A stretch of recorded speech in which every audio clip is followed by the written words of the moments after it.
I am back again. I'm making another video on the jestrum of things I didn't know about the jestrum until I got it. Because once again I'm making the video because I feel like literally nobody talks about it and you can't find anything on it. And I mean some things you can find, but a lot of things you can't unless you have the experience. So this video is probably gonna take a while to actually come out because I'm gonna be documenting from now all the way until the swelling's down and I have my ideal jewelry in. So today I got my bar downsized by roughly 1 or 2 millimeters, and I'm really excited because this is my first piece of titanium jewelry. It's threadless, so it's together by a post, which I think is really awesome, really cool. And since it's been downsized, it does feel a little tight, but that's normal. And the piercer I went to have it downsized told me that the swelling that I have left will go away as we downsize. So I have this titanium barbell in because I have to get an MRI, unfortunately. So I had to just have the barbell in, but when I'm done, he's gonna want to change it to a post, kind of like a flat disc here and then a ball up here, because the flat disc is going to take some of that swelling down, that puffiness in there, by compressing it. It's not going to embed the piercing, but it's going to be doing it by compressing it. And then after that swelling is gone, I can put whatever the fuck I want in it. And I didn't know that. Nobody told me that. Nobody told me that about the jestrum. None of the research I did told me that. None of the Reddit forums told me that. Nothing told me that. Which is exactly why I've been making this series, because nothing told me that. As for the MRI goes, I'm probably gonna be, documenting my experience with, getting an MRI and having a fresh piercing. And I know there's already resources on that and stuff like that, and it truly does depend with the tech you have, the nurse you have. Unfortunately, some of them are very biased to piercings, even though, it's literally written out that titanium isn't magnetic. Piercings aren't magnetic. Even though it's written out, some of them are still very biased. So I'm gonna be documenting that as well because I feel like it's important. And I'm really nervous, and I feel like making little videos about it makes me feel better because I'm a little nervous. I'm not taking it out. I'm telling you that right now. If I have to take it out, no, that's just not happening. I mean, I do work at a shop, so I could waste a 16 gauge needle just to get the catheter tube, but I don't want to do that because that is so nerve-wracking and terrifying. Excuse my appearance, I'm updating y'all on the jestrum.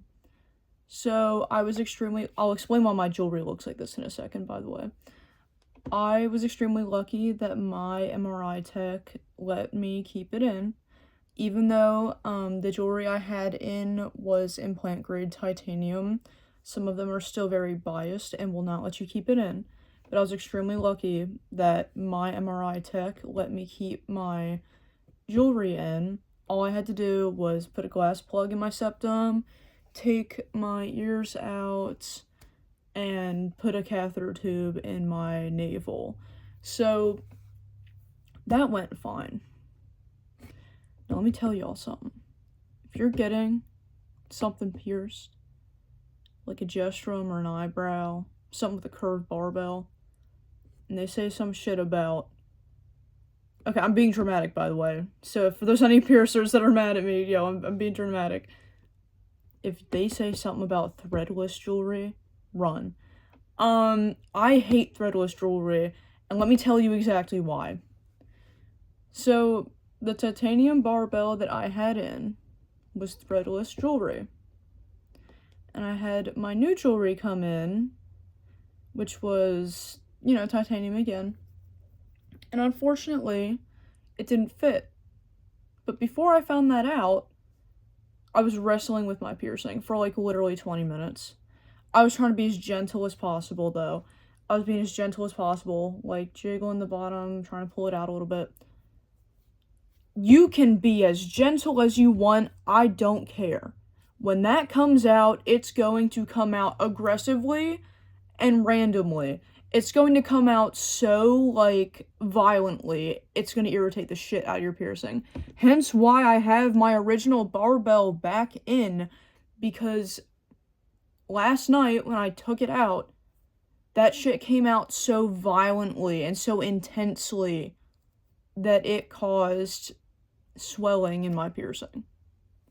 Now, luckily, this swelling is nothing compared to when you first get it done. This swelling will likely last a day or two. Thank fucking God. Same thing with the irritation. It's mainly swollen because it was irritated. So luckily that'll probably only last like a day or two.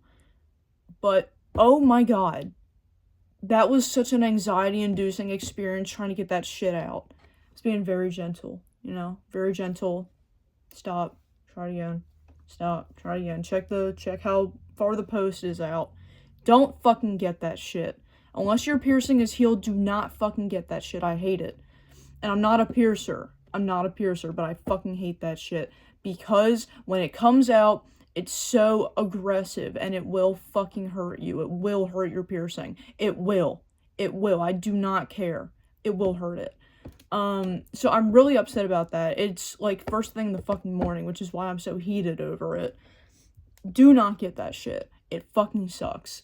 So, now that we got that little rant out of the way, this is a, unfortunately, externally threaded barbell, but what I'm receiving in the mail is going to be an internally threaded barbell, but I'm leaving this in because it's nice and long.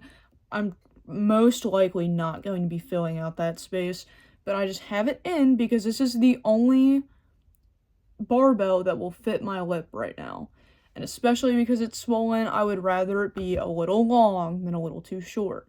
So, that's that. That was the MRI and my, horrible experience with a, threadless barbell. That's all I have for right now. So, I was able to downsize my bar again. This bar it's jewelry with threading and it's not threadless. Which I do feel is actually a little different now that I've worn both.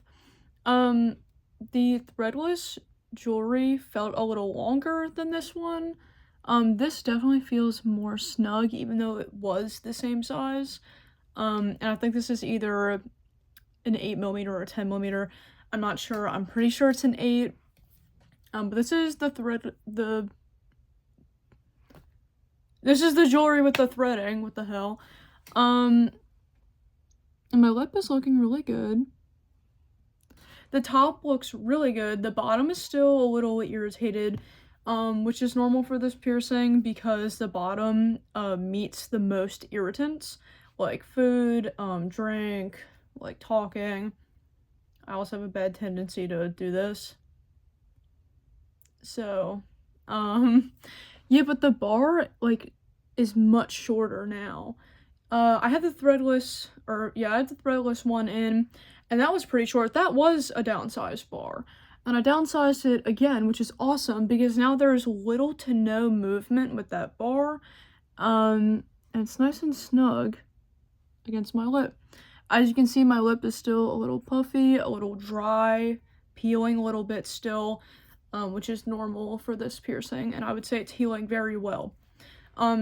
Especially considering I haven't bumped, hit it, or caused any trauma to this piercing, other than when I had to take the threadless jewelry out.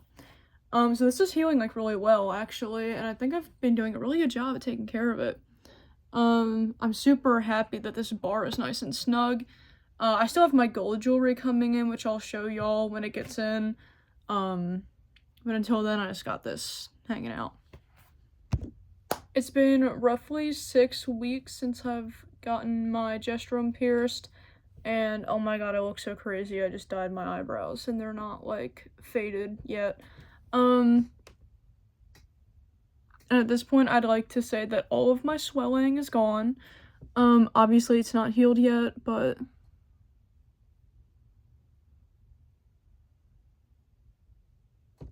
my lips look exactly how they did before I got it pierced. There's no swelling up here, and then the curvature of my lip, like the peak, is almost exactly how it was. Well, I mean, it is exactly how it was before I got it pierced.